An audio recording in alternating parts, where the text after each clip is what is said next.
this new reading aloud session for the Book of Kings, the Shāh-nāmeh. Here's yours truly, Plumas, ready to continue. I actually don't know what to say anymore because, first of all, I don't know what to create. I do not want to create any kind of expectation for you because I know what happens, but you don't know what happens. And I don't know how to introduce this bit because let's say that everything mixes up in our readings. We have happy moments, we have dreadful moments, we have wonderful dialogues and terrible things being said to one another. So I think I need to settle. I feel like obliged to say something, but I shouldn't. It's just Salam Bacha, Khosh Umadid, and welcome to a new reading of the Book of Kings. That's it. That's like period. That should be about it. I shan't be forced. I shan't be forced to say anything else because A, my words may betray me, and we don't want that. And B, A, B, C, D, and the whole alphabet is my words may betray me because again, the thing is, to be completely honest, I don't know everything that happens in the Shāh-nāmeh. Of course, it's a 60,000 verses long poem.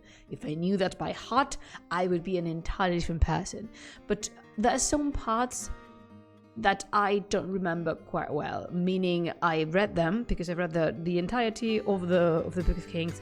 I read 3 times, if I'm not mistaken, 3, and this would be the 4th one. Either 3 and this would be the 4th one, or 2 and this is the 3rd one. I cannot remember because there was a time in my life in which I thoroughly read the Book of Kings.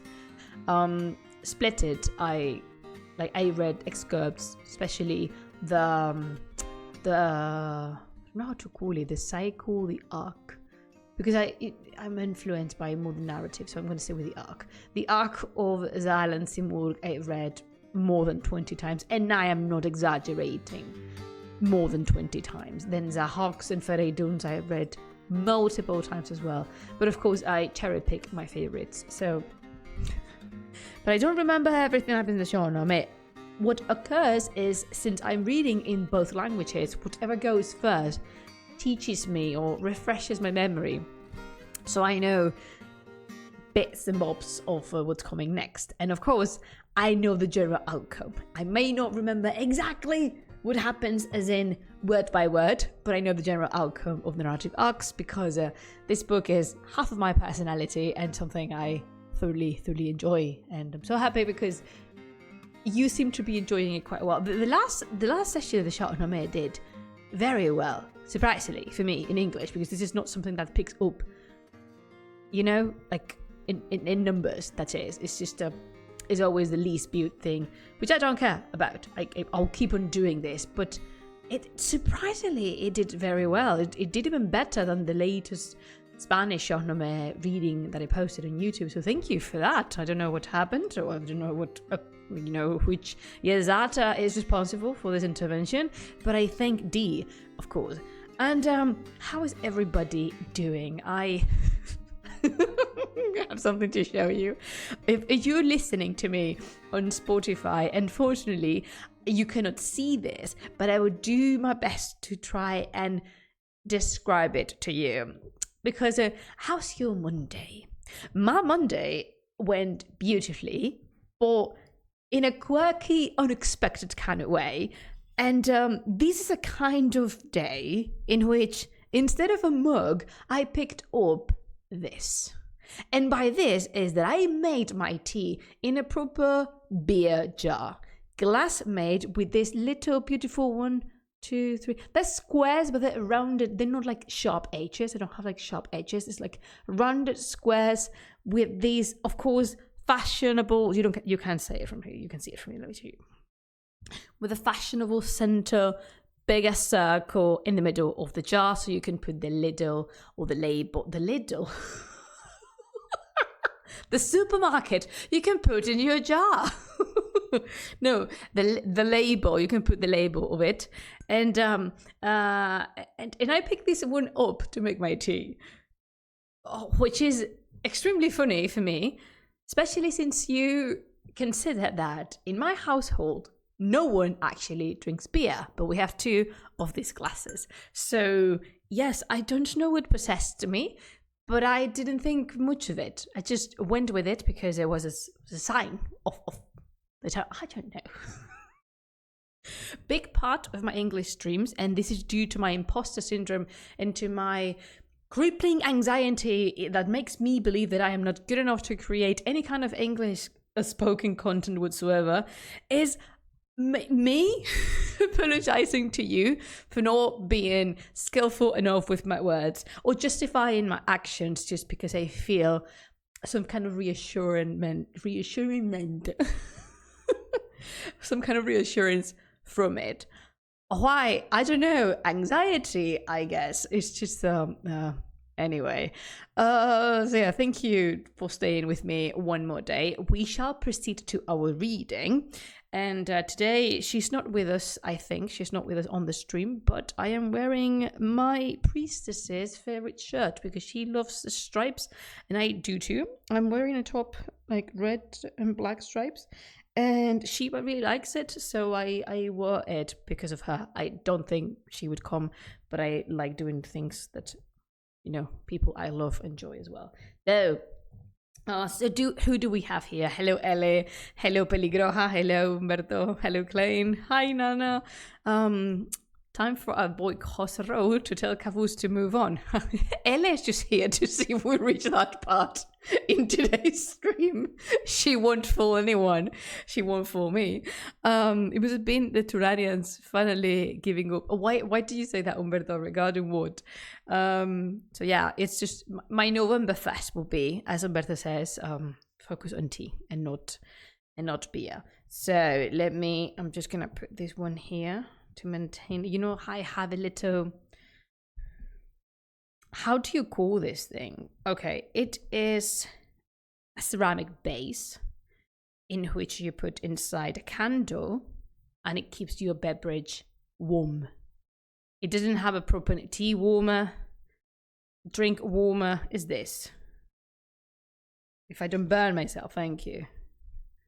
This. And oh my god, that is like the whitest thing I've ever shown on screen is this. You can't even see the light, can't you? So, oh yeah, there you can see it. I have that by my desk. This was one of the best presents ever given to me. And it was given to me by Bob, of course, my significant other, who knows exactly the way to my heart. And oh yeah, definitely, yeah. Of course, Humberto is in your team. Yeah, I don't think anyone is in Kai Kavus's team, or at least if they are, they wouldn't dare to tell me. I want to believe they wouldn't dare to tell me in my own stream. So, okay, I don't know if you, but Shah, have a tea shop around, but I need to do this. I need to tell you, if you do, pick up some of the Happy Pumpkin brew, of the Happy Pumpkin mix. It is warm, cozy, tingy, like it's just like the hug from a person you haven't seen in quite a while, but that you finally meet and they hug you. That is exactly the feeling. It's fantastic. Okay, let's choose. I remember too. I am traumatized with the double music sounding in the background in the like I think 2 streams ago, not in English, happened in Spanish. So why that should summarize everything. Why? The last bit we read was about Kai Khosrow finally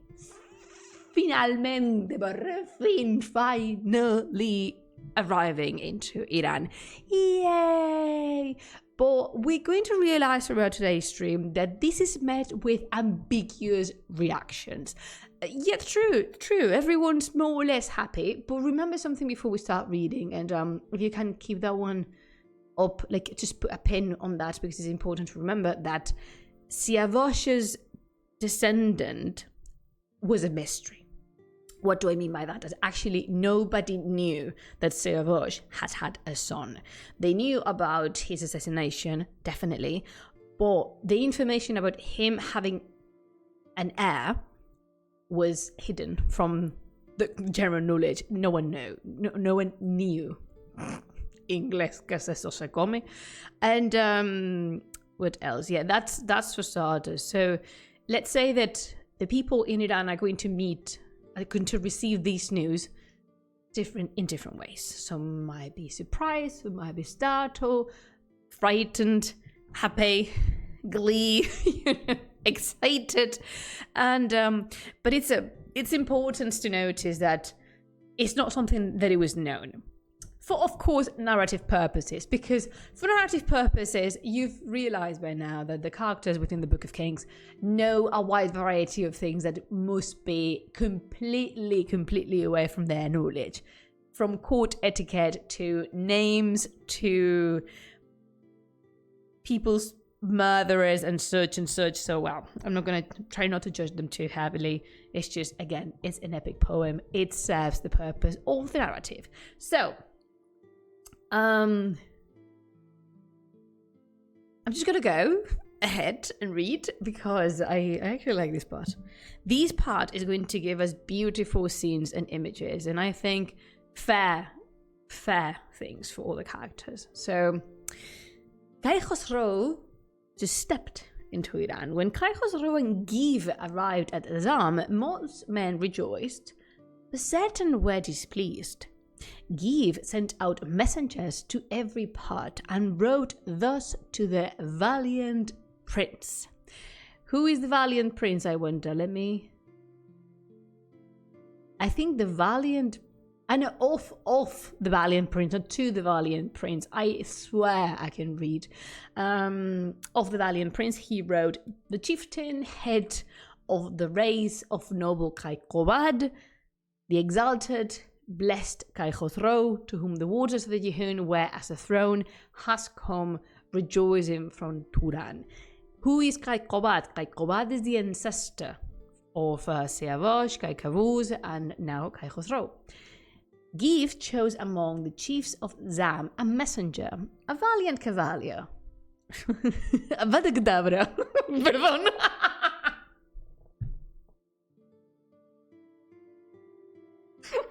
So I am so sorry. I am pretty sure that is not how you're supposed to read valiant cavalier. Okay. Oof.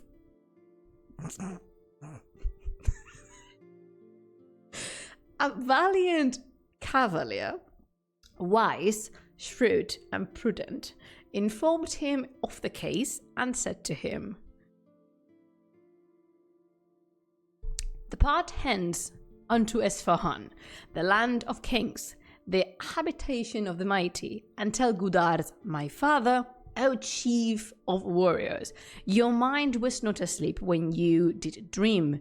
Then add this, Kai Khosrow has come to Zam, and not a blast has done him injury. So, good news, Give is not only delivering Kai Khosrow into Iran, he's also delivering with an even number of limbs, which is pretty much the intention behind everything. So yeah, good job, Give.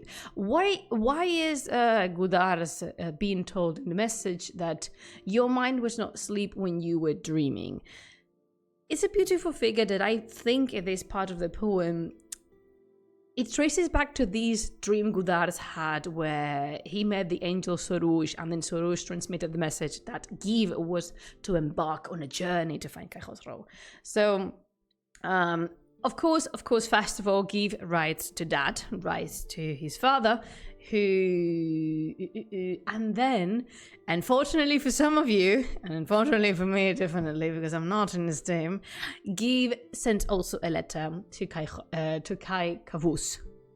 I'm going to try my best to not mix up Kai Khosrow and Kai Kavuz, because I know how that would be a tad confusing. Again, I'm trying my best. So, something worth reminding ourselves of is that despite the own Iranian warriors know and have called multiple times their king a useless imbecile, it's still their king, and they know their place, and they know their loyalty and the oath they served to Kai Kavus and to protect his house and his lineage. So they're not going to, do anything to go against him. Not directly though, because going to look for an heir and kind of forcing him to, your time is up. Why don't you leave these to a younger generation of people? What are we thinking of that, Kaikos? The messenger arose and went his way. The wind-foot camels with their lips afoam rushed onward fire-like. First, the messenger sought Gudars, declared the message, and gave up to him the letter, which the chief placed to his head with tears for Seavosh and maledictions on Afrasiab. This is constant. As we've talked about before, in the Shāh-nāmeh, people are resentful. People do not forget easily, or they do not, and they do not intend to, so... Afrasiab is going to be cursed, possibly even centuries after his death. That is, if he ever considers appropriate to die, because it's due. It's well due, Afrasiab. The messenger then went to Kai Kavus, while drops of sweat fell from the camels' necks. When he approached the palace gate, a shout of gladness arose, and the monarch gave him an audience and sprinkled jewels over Give's dispatch. Yeah, if everyone's team... Everyone's team is Kai Kavus, go away and take Afrasiab with you, since you are on the task. Thank you.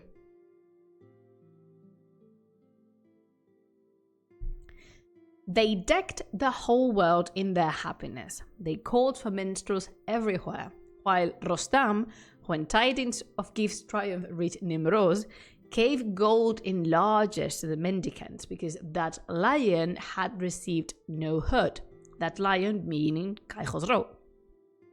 And afterwards, dispatched Banu Gashasp. Do you remember? I hope you do. But Banu Gashasp is Rostam's daughter, who is married to Give. So he sent her off to see her husband. Remember that Give's been on and about for 7 years. If it has not been 9, I think it's been 7 years because of the symbolism of number 7. But it could be 9, definitely. It could be 9 years too. So yeah, he dispatched Banu Gashasp to see her husband like lightning, bearing treasures, and with her 1,200 mighty men of name with gifts of thrones and heavy crowns, 300 damsels, 60 youths, all bearing golden goblets. Once more, the Shāh-nāmeh showing off wealth. The lady left her father and went to see Give, her husband, as swiftly as a bird upon the wing, while news spread everywhere. The king's son, the young Prince Kai Khosrow, is on his way. I want to imagine this scene like, Aladdin. Doesn't matter if you watched the 1990-something version, which is the original Disney one, or the new live action. The Make Way for Prince Ali musical number. That is how I imagine Kai Khosrow approaching Esfahan. As for the men of leading in the world, they all resorted onto Esfahan. Everyone is going to meet up in Esfahan to meet the prince. The prince, the heir of the King of Kings. But Shah, I might be doing a poor job explaining to you how fundamental and important this is. Not only because, yes, the son of Seavosh has been retrieved and he's safe and he's sound. That in itself is a triumph. It's something to celebrate, because let's say that Kai Khosrow carries with him the memory of his father, and we know very well how much Seavosh was a beloved figure in Iran. That on its own, it's something we should be all very happy about. But at the same time, there was a thing, which was succession. Why am I saying this? Because Kai Khosrow, he has more sons, but none of them showed the far. None of them displayed the grace, the glory, this blessing of the 7 skies that legitimized the rule. No one actually did. And it was about to be a problem because Kai Caboose, fingers crossed, is about to kick the bucket anytime soon. So maybe perhaps not Kai Caboose himself, but the chiefs and the captains and the warriors in the noble houses in Iran were worried because they couldn't help but wonder, very Carrie Bradshaw style, what would happen next? Because they had a problem already, when the line of succession was finished. We're not gonna dig into that. But when the line of succession was finished, it was a thing. It was a thing. It was not good. It was not well sorted out, and that derived in further problems, which let's say whose consequences we're still dealing with. And so it is a matter to worry. But now, the lineage of Kai Qobad still there. So nothing to worry about. For now. Okay, so everyone's going to Esfahan because Gudars is there, and they are receiving Kai Khosrow in there. Gudars prepared his stately residence and wrapped it with imperial brocade, prepared a throne with gold and jewels, such as must needs be worthy of the King of Kings, and armlets, torques, and earrings with a crown of royal gems. He had the city decked, prepared the ground, and mounted on his steed. The illustrious warriors arose and, all being ready, went forward 70 leagues, which I don't know why they say leagues in here, because normally they say parasangs. I have no idea how long or how short a league is. I'm not going to Google that one, I'm sorry. They went forward 70 leagues to meet the prince upon the road according to their custom. This is something we all should be familiar with, because for the entirety of the reading of the Book of Kings, we've seen it, which is that someone meets you like halfway through the last stage of the journey, and they either walk or ride with you to welcome you as a sign of respect, and something I really like. I don't know where it originated from, because I know the Mongols do it, which might indicate that the Central Asian tribes already did it too. But by the time this was written, it was 1010. So possibly it must be something that goes way back. I don't know myself. And but I like it. I think it's a beautiful custom. As soon as Give appeared with Kai Khosrow, the valiant knights advanced on foot. So they actually dismount to show Kai Khosrow their obedience. This is very big. I like it. I really like this part. Not all of it, but I really like this part. Gudars, when he saw the prince, accompanied by Give upon the road, Give, his son, who he has been around 7 to 9 years, because we don't remember. Sorry, he has been 7 years separated from him without... Oh, I'm so sorry. I'm just gonna... Apologies for that. And he has been separated from his son, not actually knowing how he was. I was trying to put a more poetic way of saying it, but no, he didn't know how Give was. And when he sees their silhouette on the road, he shed tears of gall, and in his deep distress spoke much in memory of Servosh. This is a moving moment. The paladin then lighted from his steed and clasped the youthful monarch to his breast. So he's just hugging him, and paid him high compliments, did reverence, and said to him, "O King of the earth, be bright in fortune and be bright in heart. I would not lose thee for a realm or throne. Far from you be your foeman's evil eye, and may the soul of Servosh be bright on you."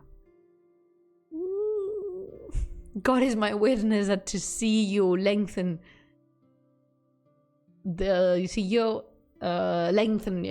my life. That is beautiful. If I saw Servosh alive, hear this. If I saw Servosh alive, I should not laugh so from the heart us now. Godard is a brilliant character, and we love him and we respect him. And he most importantly, he enters the Hall of Heroes of Fathers in the Shāh-nāmeh.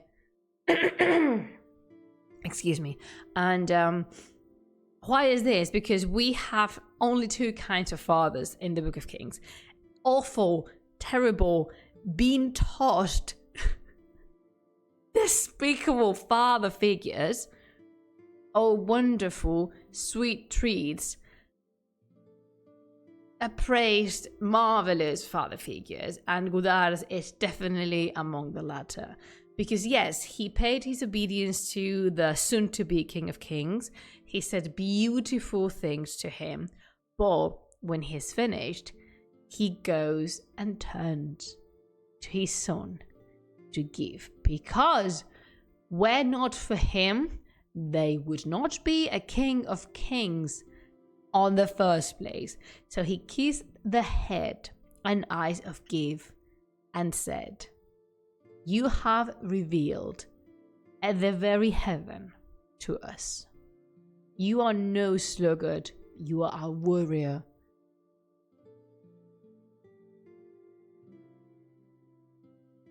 Aww. It is lovely. I really like that. And then when Godard is done, he bows, and following his example, all the mighty warriors of Iran bent down their faces to the ground before, not Kai Khosrow, before Give. And as they turned back on the way rejoicing, the fortunes of those haughty men grew bright. They reached the palace of Godard, and all reached it full of joy and happiness. And there for once a night in the festal hall, they tarried wine in hand. But even if though they have a biggest party on that night, and the next day they go toward the city of Kai Kavus with joyful hearts set forward on their way. Yes, we're going to party, we're going to celebrate, but we should not delay what we have to do, which is visit your grandfather, Kai Kavus. And I don't know how excited are you about this, but the two are about to meet, and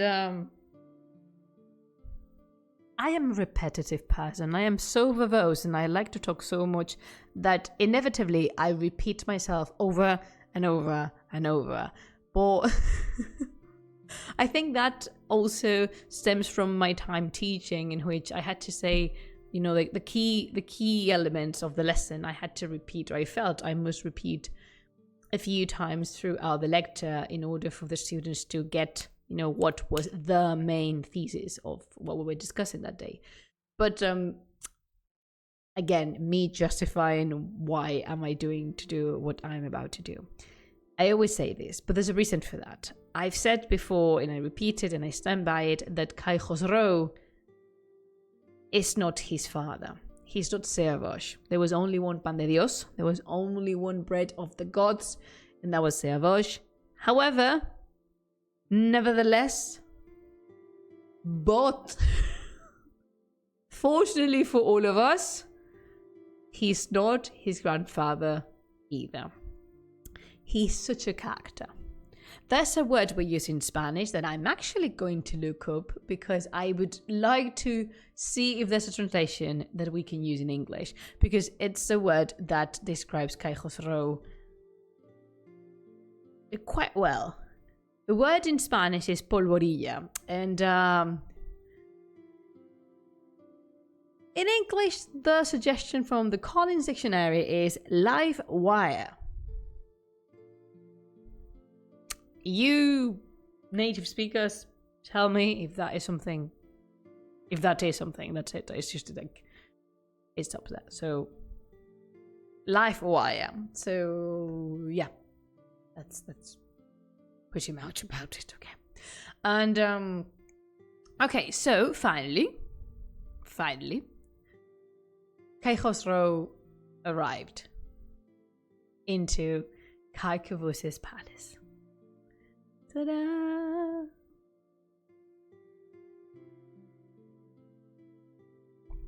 When Kai Khosrow appeared before the King of Kings, the world was filled with colour, scent, and beauty, and everywhere in festal trim. The doors, the roofs, and the walls were full of precious things, while minstrels had been stationed in all quarters.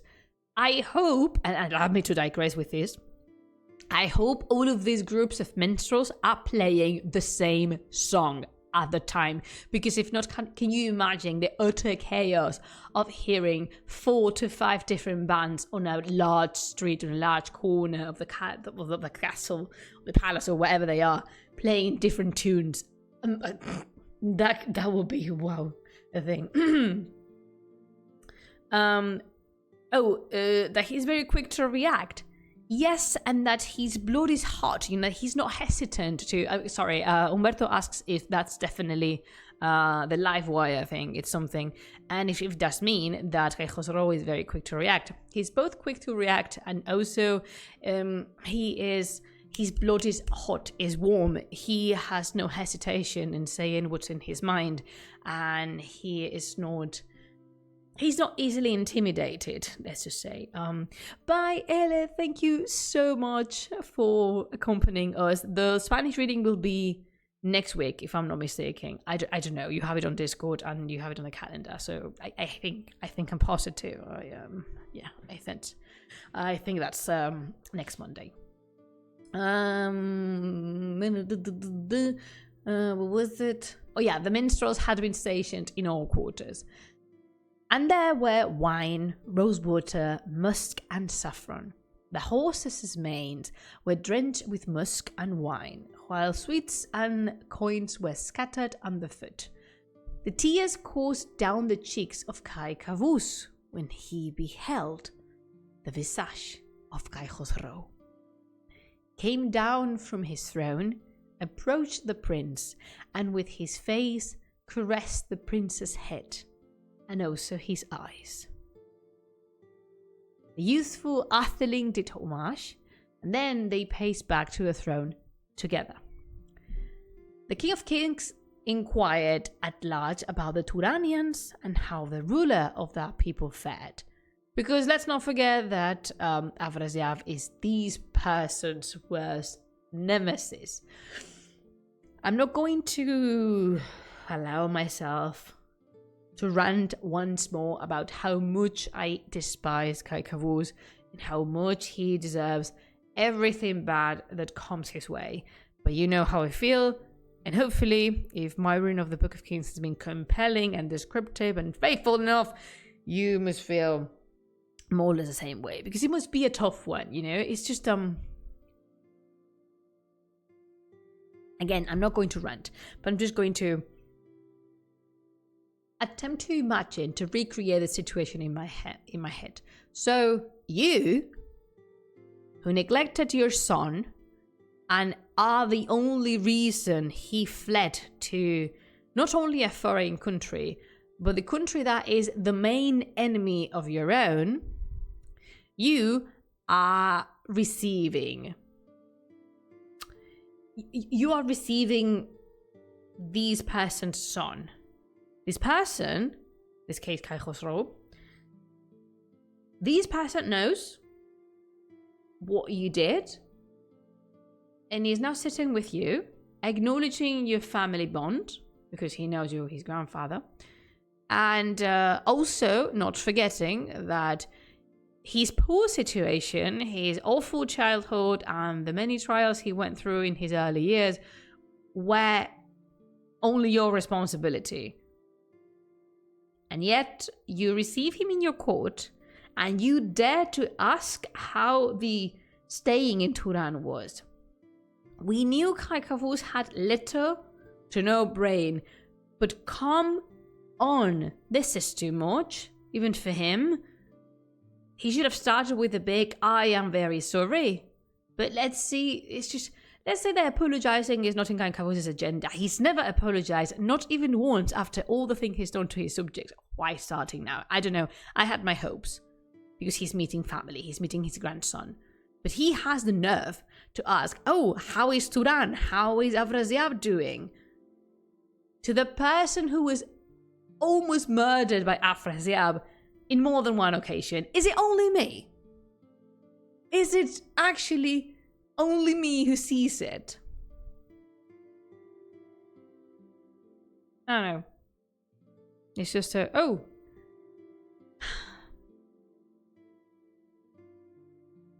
Oh my god. Oh, by the way, Ele is saying that sometimes the video freezes. How is it for the rest of you? Are you watching it like smoothly? Do you have bumps? Because if we have bumps, I have a way of fixing it because I am just using the Wi-Fi right now. I'm not cable connected. But if it's stable for you, will you let me know, please, as I take a sip of my tea?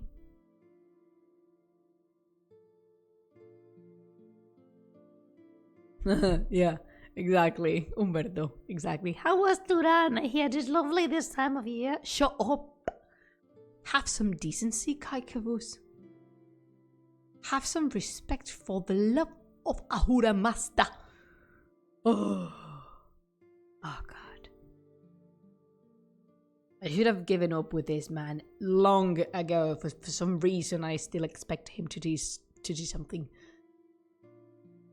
that meets the bare minimum of human decency.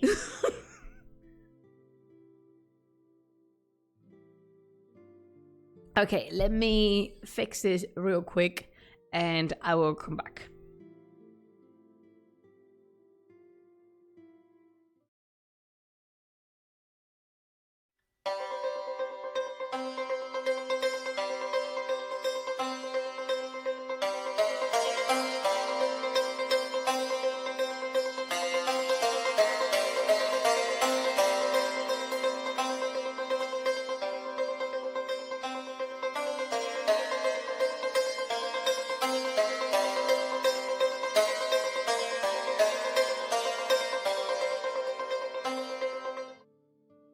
Okay, I am back. I told you I could be quick.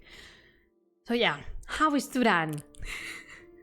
Do you ask me while staring with your pupil into my blue pupil? That was such a poor translation of Pablo Neruda's Cuando clavas tu pupila en mi pupila azul. I am not a translator. You should know this by now. Okay, so the Prince Caihosro is going to reply. Oh, he's going to reply.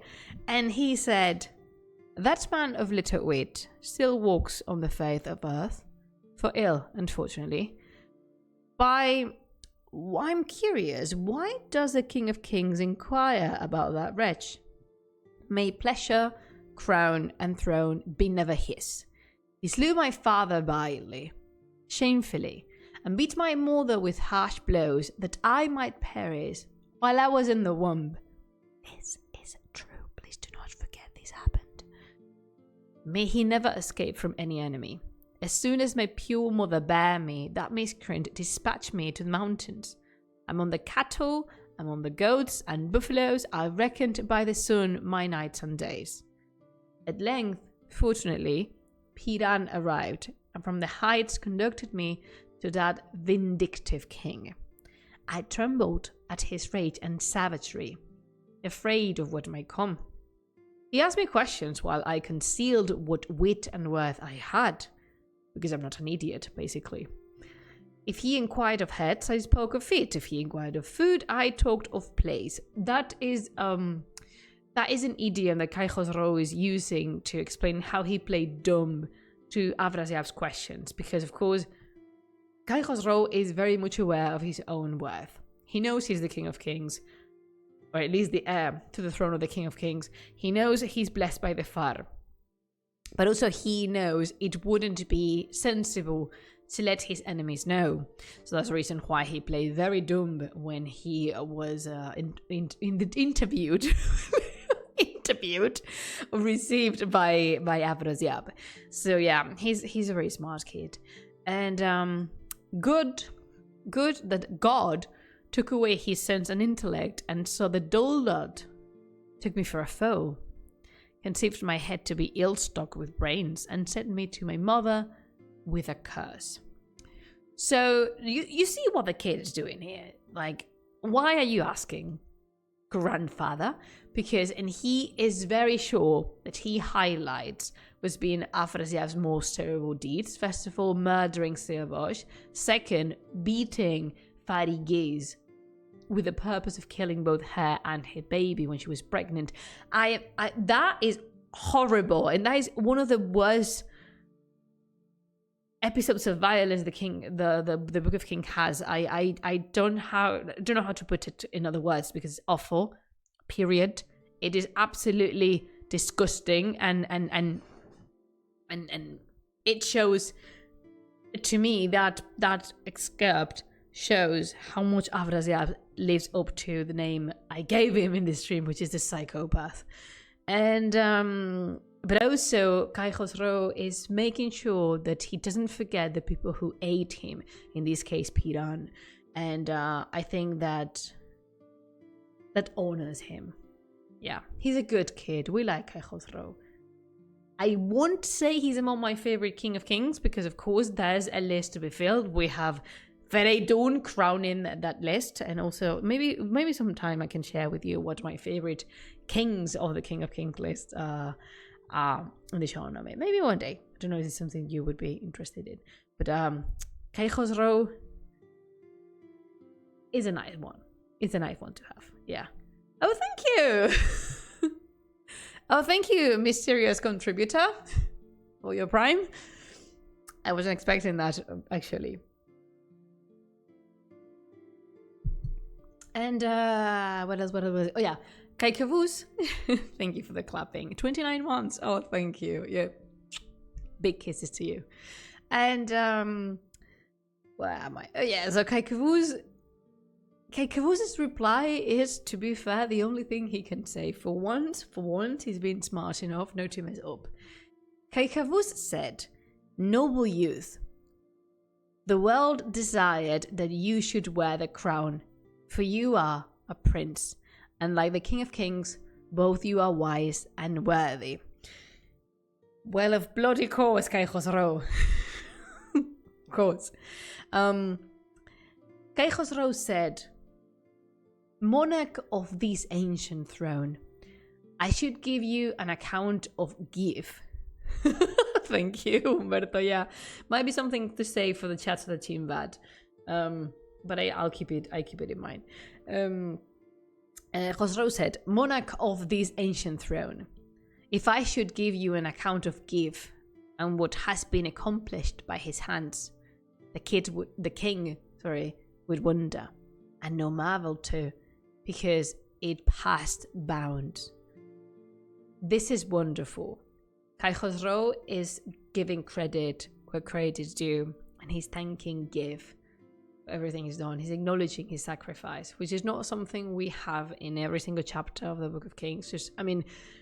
Kings and heroes and pahlavans and heirs assume the world has to work for them, which, yeah, they're not wrong about, but it's always lovely to see that wonderful characters such as Give receive their reward, if you know what I mean. Sometimes recognition is not the only reward he's going to get, of course, but sometimes public recognition, especially from a King of Kings, suffices, and it's something that the Book of Kings fails to deliver in some parts. Again, because of narrative purposes. But I'm happy that Ferdowsi found the space and the words to pay this beautiful tribute to Give. I just really like Give. That's it. I just really like the House of Gudars. Full many a hardship did he endure, and sought me in Turan with strivings, yet he bore not toils so great as those which followed in my company. For then 2 noble warriors with troops came after us, like fire upon the road. The idolaters of Hindustan beheld no maddened elephant do what I saw Give do. I thought, no crocodile will come forth from the streams to fight thus.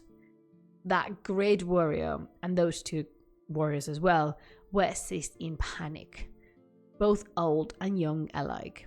And afterwards, what time Piran came boldly with girt loins upon a windfoot steed, Give flung his lasso and caught the warrior.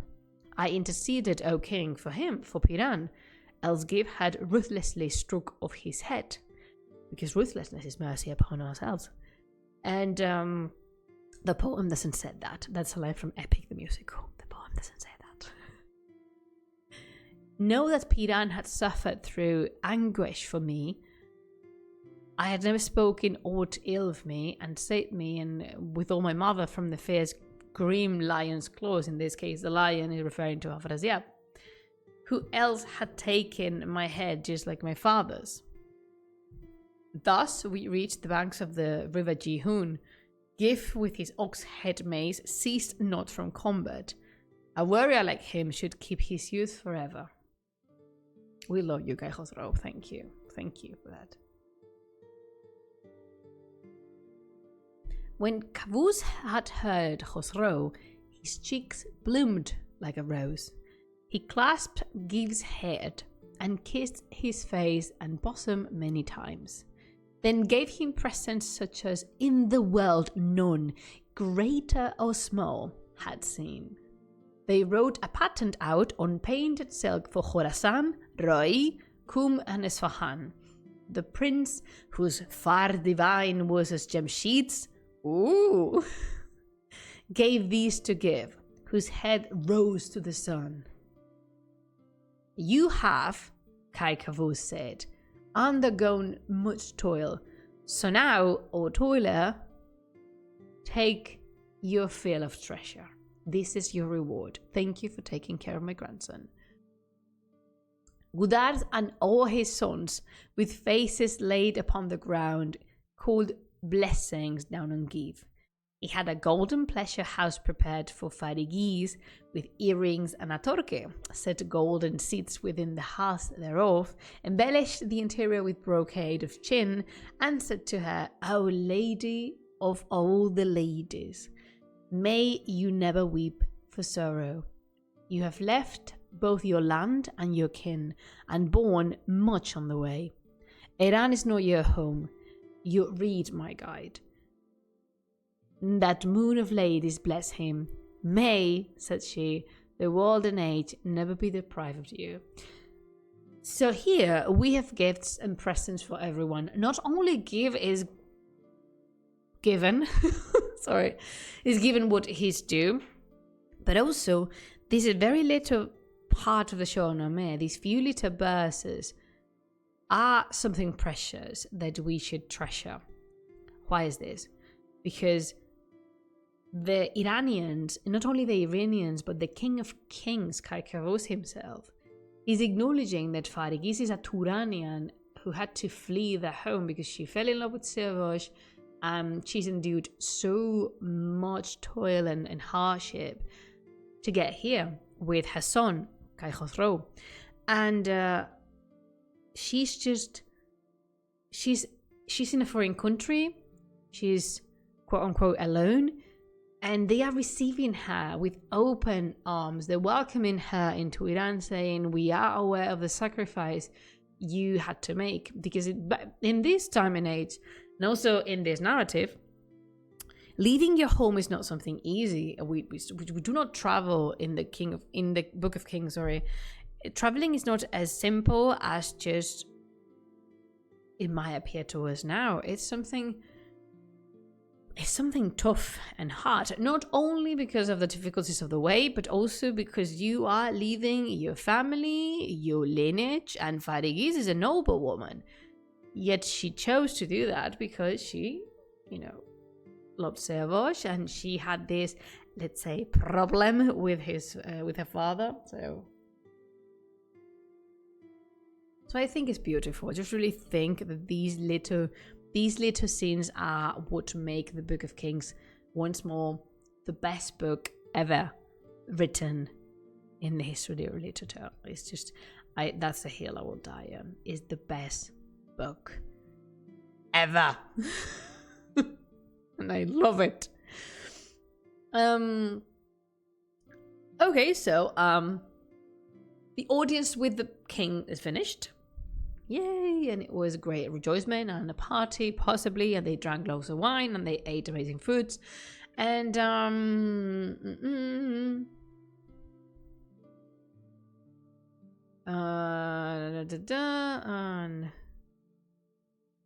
they go to a palace in Istachur, which I guess is a province or a city. I do not know. And when they had reached the people who go is Gudars, Giv, and Kai Khosrow. When they had reached that pleasant place, oh, that's difficult for me to say. When they have reached this pleasant place with its arabesques of gold, they placed the prince upon a golden throne and called down blessings of him as the King of Kings. The warriors of Iran all did him service, except, and this is where the drama unfolds. Okay, so one by one, all of the house chiefs, house leaders, greatest generals, greatest warriors of Iran line up in front of Kai Khosrow to pay him homage. All of them, except for one. The only person who refuses to go to Kai Khosrow is Tus. Do you remember Tus, the son of Nafdar, who turned away? It was he that had the drums, the golden shoes, and he was charging the Kaveh banner. Do you remember the one made by Kaveh, the blacksmith? And he just leaves. He just leaves the place. He doesn't want anything to do with Kai Khosrow. Much displeased with this, Gudars dispatched a friendly embassage by brave, ambitious Giv, the man that had the clutch of heroes and the leap of lions. And this decision is not a whim from Gudars. Gudars knows that he doesn't exactly understand what is driving Tus to behave this way, but there might be someone capable of talking some sense into Tus's head, and that someone is his son Giv. Why is this? The relationship between Tus and Giv is a special one. They're both noblemen, they're both very, very high-class warriors, but most importantly, they grew up together. So you're going to see the speech is entirely different. It's not the same as when Kai Khosrow addresses Kai Kavuz, or when Kai Kavuz addresses Farigiz or Gudars. It's a much more close, borderline informal way they have of speaking, because they're friends and they grew up together. So there's this kind of closer relationship. It's not so much so performative, if you might, because yes, some relationships in the Shāh-nāmeh due to the court can be performative, but in this case, no. It's Gudars is sending Giv because he's very much aware that he's sending a friend to talk to other friend. Because honestly, in this point, I know you don't know, but at this point, nobody understands exactly what happened to Tus. Nobody has a clue. Like, no one actually knows why is he not happy to see Kai Khosrow. He's not only not happy, but he's stunned. He's back to the heir of the throne, and he refuses to talk to him. This is huge. And before jumping into any conclusions, Gudar is once again the voice of reason, and he says, "Calm down, I'm going to send my son to talk to him, because this must be an awful misunderstanding. This cannot be happening. In the event of Tus neglecting his alliance, he's not paying his obeisance to the new King of Kings, not recognizing the new King of Kings, this is a huge thing. Awful. So let's just hold. Let's do his thing, and we can react upon what happens after." And so Gudars, before sending the embassage, called Giv and said privately to him, "Son, say to Tus, the son of Nafdar, seek for no pretext at this time of joy. The nobles and the lions of Iran have all invoked a blessing on the prince. Why do you draw back at the Div's command and quit the way of them who rules the earth. Them who rules the earth? God. If you refuse to obey Khosrow, there will be strife and vengeance. And the messenger is Give, but the words of mine, Give is only delivering my son's, Give is only delivering my speech, as in, is my son the one who's talking to you, but this is Gudar talking to you, the place of respect. Important here. The words are mine and sanctioned by the nobles here assembled. So Give left the presence of his father with words of anger at his heart. Give was trying very, very hard not to be pissed at his friend. And basically, on reaching Tus, he said with poetical words the following sentence: Are you dumb? Are you dumb? You stupid? Of course, this is not what the poem says. The poem says, your reed and wisdom are not mates, which is basically the same as saying to somebody that they are very thick on the hair, that not all the lights are on obsess. They don't have all the ducklings in line.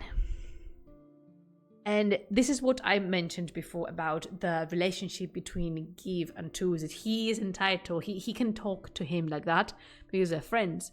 Because he basically walked towards his friend and said, are you stupid or what? What possessed you? But of course, and as expected, Tus has his reasons. I'm not going to say they're good reasons, but they're reasons. Let us hear what Tus uses to justify his behavior. Here we go. He said, it is not good to play off tricks on me. For Iran, save Elephantine Rustam, I am the first among the chieftains that command the army. I am the grandson of the valiant Manusher, the king who with his sword subdued the world. Pause. He's not lying. The bloodline of Manusher and Fereydun has weakened through the generations, but if the last bit of it is within Tus. It's a very little percentage, but he's not wrong. He's still a relative of Manusher. Nafdar, my father, he continued, was the king of earth, and I represent the race of Fereydun. A wee bit, you do represent the race of Fereydun, because yes, you're not wrong, but still. Oh, hi, Aquila. Oh, so good to see you here.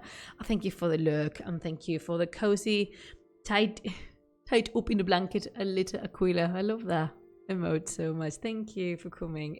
We are reading the story, so yeah, you're more than welcome to stay. And so yeah, Tus is not wrong.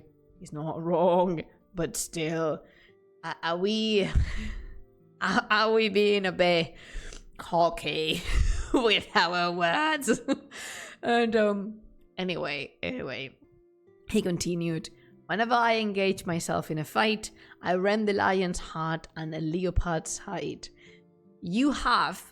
You, my friend Give, you have, without my counsel and consent, established a new monarch in the world, and I will not be a party to this thing. So talk not in my presence of Kai Khosrow. If from the offspring of Afrasiab we make a king, then will our fortune sleep? We want to know King of Kings, descended from Pashang. Do you remember Pashang, the original psychopath? That one. And it's like entrusting a flock to a leopard. This is the fruitage of these toils of you. For Kai Khosrow is young and he's violent, and while he that rules the earth should have high lineage, worth, phase, and most importantly, the far.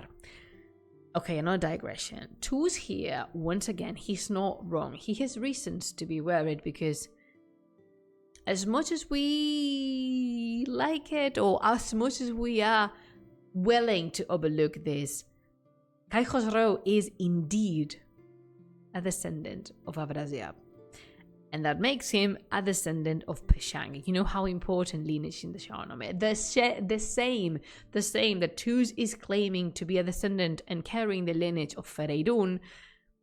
He is accusing, basically, he is calling out Kai Khosrow for carrying the lineage of none other than Peshang, the deceased king of Turan and the original psychopath. So he's worried that it's not such a nice thing to leave the future of the kingdom in the hands of a Turanian, basically. Thank you so much for that. Oh, the 2 months. Thank you so much. Peludo feo. Okay. Thank you so much for your subscription. So yeah, he's not having it. Like, Tus is not having any. So yeah, he now goes to mention that who sits in the throne of the King of Kings must have the far, which Kai Khosrow, unfortunately for him, does have. Haha. And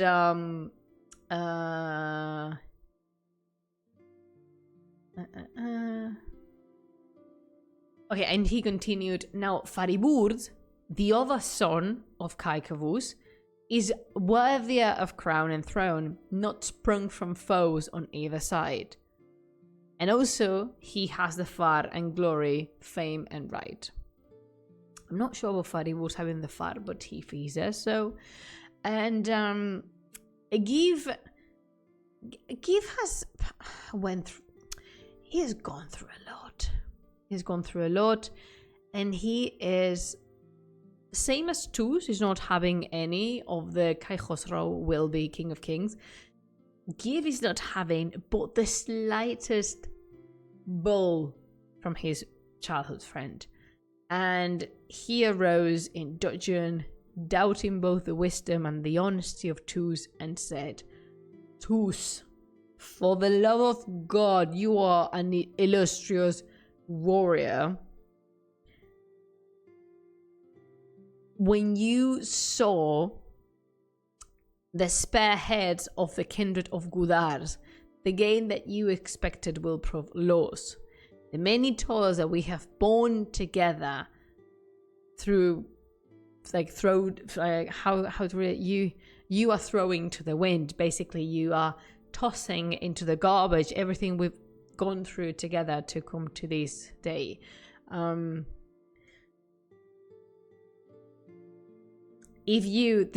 So basically, Give's point is that Tus is not worthy of being the King of Kings. That's what Tus is implying, and that's what Give is highlighting, that he is absolutely not prepared and definitely not blessed to be the King of Kings. He said, if you had the far and counsel, we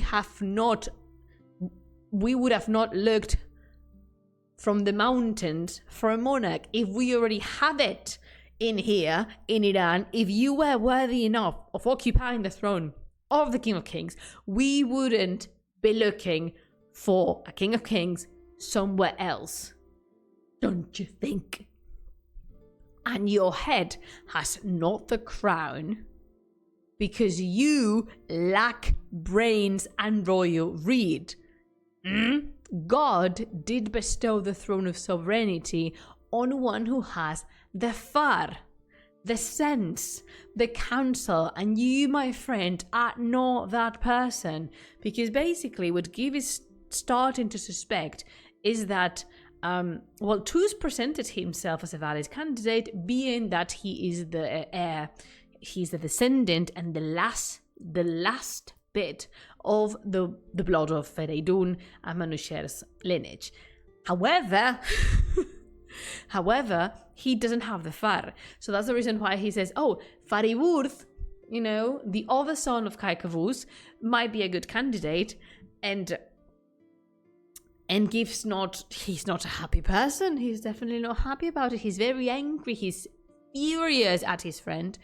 And he spoke wrathfully and showed his back in anger. He's so angry at Tus that he's just shouts how unprepared he is, reminds him of that, and yeah, this is a good point, should we have had a king of kings suitable for the throne here in Iran, I wouldn't have spent the last 7 bloody years of my life looking for a kid lost in the mountains of Turan.